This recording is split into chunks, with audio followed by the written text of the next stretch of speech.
इस अवसर पर हमारे बीच में मुख्य अतिथि के रूप में परम आदरणीय माननीय मंत्री जी, हमारे विभाग के अपर मुख्य सचिव एवं कृषि उत्पादन आयुक्त महोदय, जिनकी प्रेरणा से, जिनके निर्देश से सभी हम लोग काम कर रहे हैं और अलग अलग भूमिका में उद्यान की और खाद्य प्रसंस्करण में अच्छा कार्य कर रहे हैं।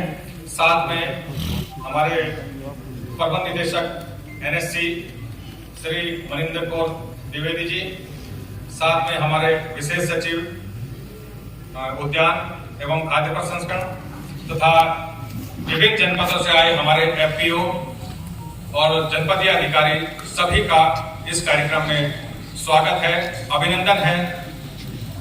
सर, आपके संज्ञान में सिर्फ लाना यह कार्यक्रम सर, जिस तरह से कृषि कार्यक्रमों में FPO की भूमिका है और उद्यान के अंतर्गत बहुत बड़ी संभावना, विशेष रूप से हमारा जिस तरह से उत्पादन है, हम हर जगह आम का उत्पादन है या आलू का उत्पादन है या सब्जियों के उत्पादन में जिस तरह से हम प्रथम स्थान पर है, इसमें प्रसंस्करण और उसके साथ साथ विपणन की भूमिका के लिए पहली बार सर हम FPO के लिए एक प्रशिक्षण कार्यक्रम है कि विभिन्न योजनाओं के अंतर्गत हम किस तरह से FPO हमारी योजनाओं का लाभ उठा सकते हैं, किस तरह से प्रसंस्करण की योजनाओं का लाभ उठा सकते हैं।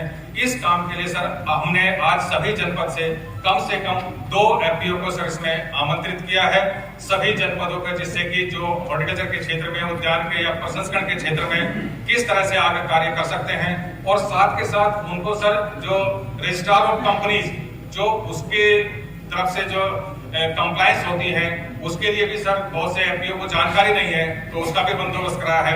नाबार्ड से भी सर यहाँ से प्रेजेंटेशन कार्यक्रम होगा सर, तो इसलिए सर ये कार्यक्रम रखा है। इस अवसर पर मैं सभी का हार्दिक अभिनंदन करता हूँ, स्वागत करता हूँ। दिनेश जो एडिशनल डायरेक्टर है ई-नाम के, वे आए और linkage of FPO with e-NAM के संबंध में अपना उद्बोधन दें। इसके बाद क्वेश्चन आंसर्स भी होंगे, जो आप लोग अगर मुझसे पूछना चाहेंगे तो पूछेंगे। कृपया स्वागत कीजिए मिस्टर विशाल दिनेश जी का, एडिशनल डायरेक्टर ई-नाम।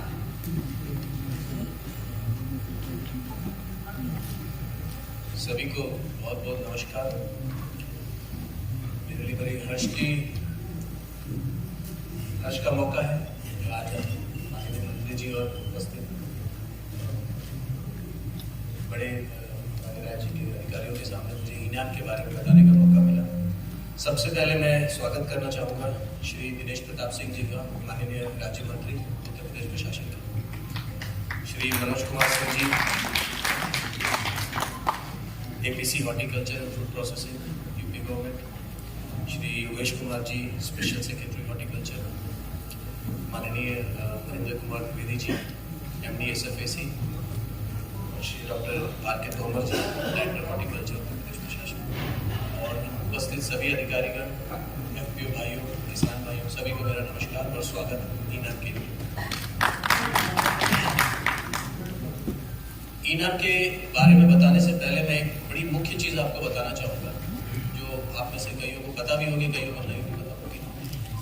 ये भारत सरकार की एक ऐसी पहल है जिसमें मंडियों का डिजिटलाइजेशन किया गया, और दुनिया के किसी भी देश ने आज तक इतने बड़े पैमाने पे इतना बड़ा डिजिटलाइजेशन का प्रोग्राम नहीं कर, किसी भी देश में कोशिश की, वो नहीं हो पाया, और मुझे नहीं लगता आज के बाद कभी कोई और देश इसको कर पाएगा। बट हमारे सेंट्रल गवर्नमेंट ने, हमारे भारत सरकार की गवर्नमेंट ने इस प्रोग्राम को इतने बड़े पैमाने पे न सिर्फ शुरू किया, बल्कि इस लेवल तक ले आए कि आज 1260 मंडियां ई-नाम से जुड़ी हुई। तो मैं संक्षेप में, ज़्यादा समय नहीं लूँगा, ई-नाम की कुछ विशेषताएं, ये काम कैसे करते हैं, इसमें आपको क्या फायदे हैं, उसके बारे में बताना चाहूँगा।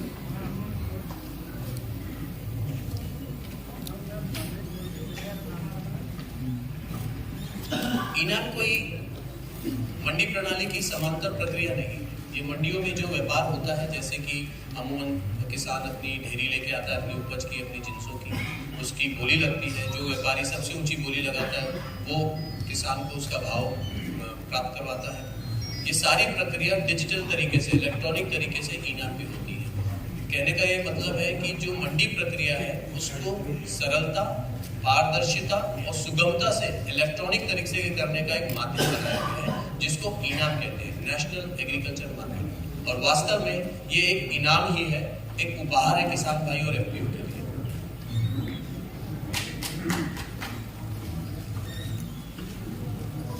तो इसकी शुरुआत हुई थी अप्रैल 2016 में 21 मंडियों से। भारतवर्ष की सिर्फ 21 मंडियों में एज ए पायलट इसको शुरू किया गया और उसकी सफलता को देखते हुए मल्टीप्लाई किया गया, रेप्लिकेट किया गया और आज 1260 मंडियां जो 22 स्टेट और 3 केंद्र शासित प्रदेशों में इनाम के साथ जुड़ी हुई है। और मैं बताना चाहूंगा सर कि उत्तर प्रदेश की 125 मंडियां इनाम के साथ जुड़ी हुई है और निरंतर उसमें बहुत अच्छा व्यापार होता है। ये एक छोटी सी मैं दिखाना चाहूंगा कि इस राज्य में कितनी मंडियां हैं। जैसे मैंने बताया यूपी की भी है और अभी 4 नए और राज्य जुड़े हैं जो बड़े अनोखे हैं। नॉर्थ ईस्ट के हमारे जो राज्य हैं नागालैंड और त्रिपुरा भी इसमें रिसेंटली जुड़े। अब व्यापार करने के लिए इसमें वो होना चाहिए कि भाई क्या क्या जिन्स हो सकते हैं। तो 203 जिन्सों का इसमें व्यापार हो सकता है जिसकी गुणवत्ता मापदंड हमने बनाए हुए हैं जो कि पूरे देश को के एवरेज के हिसाब से बनाए गए, जिसमें सारी क्वालिटी का पैमाना हमने अच्छी तरह से चेक किया है और उसके हिसाब से गुणवत्ता मापदंड बनाए गए। इन 203 कमोडिटीज में करीब 2700 खाद्यान्न है, मतलब फूड ग्रेन्स है, 14 दलहन है, फल सब्जी मसाले और अन्य ऐसे कमोडिटीज और जिनसे जो इन मेजर में नहीं आती, माइनर्स में आती है, वो भी इसमें उपलब्ध है। आप किसी भी तरह के अपने जिन्स को मंडी में ला सकते हैं और उसका व्यापार करा सकते हैं। मैं बताना चाहूँगा सिल्क कपून जो रेशम का कीड़ा होता है उसका भी व्यापार होता है इसमें। अभी रिसेंटली उड़ीसा के कुछ मंडियों में मछली का, प्रॉन्स का, मतलब जो जल जीवन वाले जिन्स हैं उनका भी व्यापार इसमें शुरू हुआ है। तो अब तक आपके पूरे भारतवर्ष में तो 1260 मंडी में करीब 1,74,00,000 किसान भाई इसके साथ जुड़े हुए हैं जिन्होंने अपना रजिस्ट्रेशन कराया है और अपनी जरूरत के हिसाब से इनाम पे व्यापार करते हैं। करीब 2 लाख से अधिक व्यापारी, 2250 से अधिक एफपीओज भी भारतवर्ष में इसके साथ जुड़े हुए हैं, जिसमें 275 एफपीओज तो यूपी के हैं, उत्तर प्रदेश के भी 275 एफपीओ जुड़े हुए हैं। अब इसकी मुख्य विशेषताएं क्या है? मैं इसकी विशेषताएं बहुत सारी है, मैं सिर्फ 3 शब्दों में इसकी विशेषताएं बता रहा हूँ। पारदर्शिता, सरलता और सुगमता। अब पारदर्शिता इस हिसाब से कि पहले जो किसान भाई या कोई एफपीओ मंडी में जाता था तो उसको सिर्फ वहीं की जानकारी मिलती थी कि कौन सी जिन्स क्या भाव में बिकी। बट इनाम के माध्यम से वो ना सिर्फ अपनी मंडी के, अपने राज्य की बाकी की मंडियों का और पूरे भारतवर्ष की जितनी मंडियां हैं उन सब के आम के, रोज के आम के और उनके क्या भाव गए, ये सारी जानकारी वो अपने मोबाइल से, अपने हमारे पोर्टल के थ्रू डेली के डेली हर घंटे में देख सकता है। हर भाव लाइव हमारे पास अवेलेबल होता है, कोई भी बिना कोई रजिस्ट्रेशन, बिना कोई फीस किए, कोई खर्चा किए उसको मुफ्त में देख सकता है। पारदर्शिता हो गई। दूसरा है इसका सुगमता। सुगमता के लिए मैं इससे इतना कहूंगा कि किसान अपनी ढेरी मंडी में लगाए, लॉट नंबर बनवाए और घर चला जाए। ये सुगमता है इनाम की, क्योंकि उसके बाद जो प्रणाली होनी है वो मंडी के अधिकारी और उसके जो ऑफिसर है वो करेंगे और किसान या एफपीओ घर बैठे बैठे मोबाइल ऐप के माध्यम से क्या हो रहा है मोबाइल से देख सकता है। कहने का मतलब है कि जब लॉट बन गया तो उसकी कब क्वालिटी असेसिंग हुई, उसकी क्या क्वालिटी असेसिंग कंप्लीट हो गई है, पूरी हो चुकी है, क्या बोली लग चुकी है, सबसे ज्यादा बोली क्या है, ये सारी इन्फॉर्मेशन उसके बाद मोबाइल पे एसएमएस के तौर पे आती रहती है। जब उसकी ई पेमेंट शुरू होती है उसकी भी खबर आ जाती है, जब पेमेंट उसके खाते में पहुंच जाती है इसकी भी एसएमएस के माध्यम से किसान और एफपीओ को खबर पहुंचाई जाती है कि पेमेंट आपके खाते में पहुंच चुकी है। तो सुगमता और सरलता, आप इसके माध्यम से ना सिर्फ मैं बार बार एफपीओ और किसानों का नाम ले रहा हूँ, जो व्यापारीगण है उनको, उनके लिए भी है सरलता है, उनके लिए कि व्यापारी भी अपने, जरूरी है कि मंडी में जाए, अगर वो कहीं और भी बैठा हो अपने घर के माध्यम से भी बोली लगा सकते हैं। तो पारदर्शिता, सरलता और सुगमता 3 शब्दों में इसकी सारी विशेषताएं कवर होती हैं। अब मैं एक विशेष बात बताना चाहूंगा कि इनाम का मैंने बता दिया, इसके फायदे आपको दिखा दिए। इनाम से जुड़े कैसे? तो जुड़ने के बड़ी सिंपल प्रक्रिया है और निःशुल्क है। कोई भी व्यापारी, कोई भी किसान, कोई भी एफपीओ इस पे अपना रजिस्ट्रेशन या पंजीकरण बड़े सरल तरीके से करा सकता है। 3 रास्ते हैं उसके, या तो वो हमारे निकटतम इनाम मंडी पे चला जाए। अब आप पूछेंगे निकटतम इनाम मंडी कैसे पता करें? तो जो हमारा मोबाइल ऐप बनाया गया है उसमें एक छोटा सा फीचर हमने दिया है। कोई भी व्यक्ति भारतवर्ष के किसी भी कोने में जा करके निकटतम मंडी का जो टैब है उसको क्लिक करेगा तो उसके 100 किलोमीटर के रेडियस में जितनी भी इनाम मंडियां बनी हुई है, जो इनाम से जुड़ी हुई है, वो उसके मोबाइल के स्क्रीन पे आ जाएगी। वो उस हर एक मंडी को क्लिक करके वो अपनी लोकेशन से उस मंडी तक के जाने का रास्ता भी देख सकता है और गूगल मैप खुल जाएगा जिसको बता देगा कि यहाँ से जाने का रास्ता क्या है। उस मंडी पे क्लिक करेंगे तो पिछले 3 दिन में उस मंडी में जो जो जिन्स बिके थे उनका अधिकतम और न्यूनतम भाव भी वहाँ पे स्क्रीन पे आपके दिखना शुरू हो जाएगा। तो इस फीचर से ना सिर्फ किसान ये देख सकता है कि पास में मंडी कौन सी है, वो ये भी देख सकता है कि जो जिन्स बिके उनका भाव क्या रहा। अगर एक किसान को आज या एफपीओ को टमाटर बेचना है तो आप अपने आसपास की 2 मंडियां 3 मंडियां जो भी उसमें ये देख सकता है कि पिछले 2-3 दिनों में ये टमाटर किन भाव पे बिका है, वो अधिकतम भाव क्या गया, न्यूनतम भाव क्या गया। उसके बाद वो डिसाइड कर सकता है कि जाने का इतना भाड़ा पड़ेगा लेकिन भाव ज्यादा मिलेगा तो मैं यहाँ जाके बेचूंगा। ये सुविधा इस वजह से दी गई है। इस सुविधा के से तो अपनी निकटतम मंडी देख सकता है और वहां जाकर के मंडी अधिकारी के थ्रू अपना पंजीकरण करा सकता है। अगर मोबाइल ऐप में सक्षमता है, इंटरनेट की फैसिलिटी है तो मोबाइल ऐप से वो खुद भी कर सकता है। रजिस्ट्रेशन या पंजीकरण कराने के लिए कोई भी विशेष डॉक्यूमेंट की जरूरत नहीं होती। एक पहचान पत्र, एक बैंक का खाते की डिटेल्स, बस ये 2 चीजें आप अगर वहाँ जमा करा दें आपके पंजीकरण को तुरंत हो जाता है। तीसरा रास्ता है आप हमारे टोल फ्री नंबर पे, अगर रजिस्ट्रेशन में कोई दिक्कत आती है तो हमारे टोल फ्री नंबर है। मैं गुजारिश करूंगा वो नंबर जरा गौर से आप लोग देखें, 1800 2700 224, ये फ्री टोल फ्री नंबर है। किसी को किसी भी तरह की शंका शुबा होती है तो इस नंबर पे कॉल करके अपनी जानकारी ले सकता है और रजिस्ट्रेशन भी करा सकता है। अब मैं संक्षेप में इनाम की प्रणाली बता रहा हूँ, जरा गौर से लेके। मंडी में किसान भाई एफपीओ अपनी जिन्स को लेकर के जाएगा, उसकी ढेरी बनेगी। हर एक ढेरी का एक लॉट नंबर बनाया जाता है। लॉट नंबर उसकी आइडेंटिटी, उसकी पहचान होती है, उस ढेरी की पहचान होती है।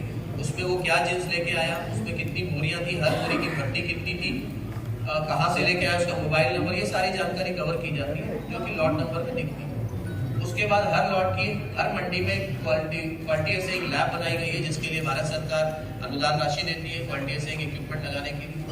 मंडियां और राज्य सरकार फ्री है, वो किसी भी तरह का इक्विपमेंट जो कि उस जिन्स से जुड़ा हुआ हो उसके लिए फायदेमंद हो वहाँ पे इंस्टॉल कर सकती है। क्वालिटी सही होने के बाद उस क्वालिटी सही की रिपोर्ट को लॉट के साथ सिस्टम में अपलोड कर दिया जाता है जो कि व्यापारी देख सकते हैं। उस मंडी के व्यापारी, उस राज्य के व्यापारी और भारतवर्ष के अन्य राज्यों के व्यापारी जिन्होंने मंडी लाइसेंस की कंप्लायंस पूरी की हुई होगी वो उस लॉट की सारी जानकारी देख सकते हैं और अपनी बोली लगा सकते हैं। बोली का जब समय खत्म होता है, सबसे ऊंची बोली लगाने वाले का भाव डिस्प्ले कर दिया जाता है, मंडी में भी किया जाता है, उस व्यापारी को भी बताया जाता है और किसान या एफपीओ जिसका लॉट बना था उसको भी जानकारी दी जाती है कि आपकी बोली का ये भाव आया है, क्या आप इसको बेचना चाहते हैं।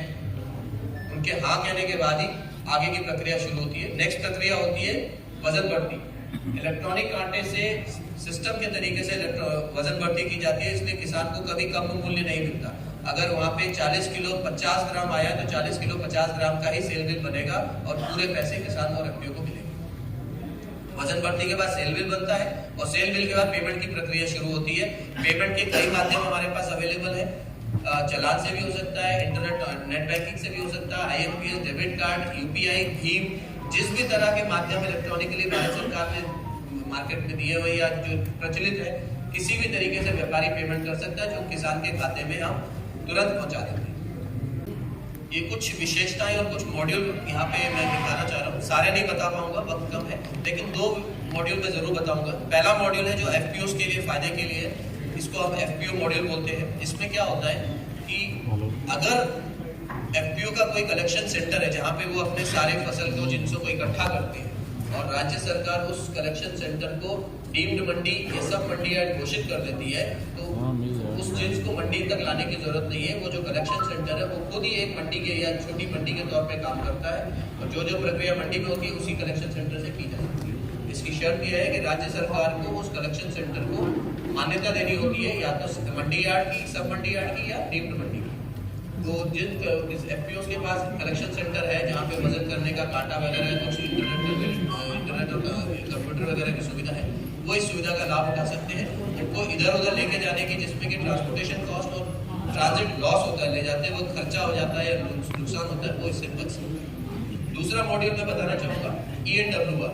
कई बार होता है कि ये किसान या एफपीओ सोचता है कि अभी इस मेरे जिन्स का सही मूल्य नहीं आया है, मैं थोड़े वक्त इसको रोक के रखूँ या अपने पास रख लेता हूँ, भंडारण कर लेता हूँ और उचित मूल्य आने पे 1 महीने 2 महीने बाद इसको बेचूंगा।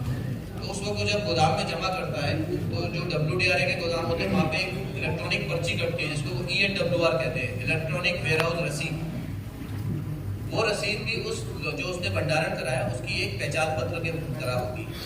तो जब वो ये डिसाइड करता है कि मुझे आज ये अपनी फसल बेचनी है तो उसको मंडी में गोदाम से उठा करके मंडी में लाने की आवश्यकता नहीं है, वो सिर्फ अपना ENWR ई नाम के पोर्टल पे ट्रांसलेट करा सकता है। वो ऑटोमेटिक होता है, उसको सिर्फ बोलना होता है कि मेरा ENWR सेल के लिए आगे कर दीजिए। वो ENWR भी हमारे ई नाम पे आ जाता है, एक लॉट नंबर की तरह नॉर्मल प्रक्रिया में उसकी ट्रेडिंग हो सकती है। तो इससे फायदा ये है कि गोदाम से उठा करके लाना और ले जाने के लेबर कॉस्ट और ट्रांजिट का जो खर्चा होता है वो भी बच सकता है। ये दो बहुत विशेष फीचर है हमारे मॉड्यूल में। इसके अलावा और भी बहुत है जो आप जब यूज करना शुरू करेंगे आपको पता चलेगा, लेकिन ये दो आपसे जुड़े हुए हैं, आपको इनका डायरेक्ट फायदा मिल सकता है, इसलिए मैंने यहाँ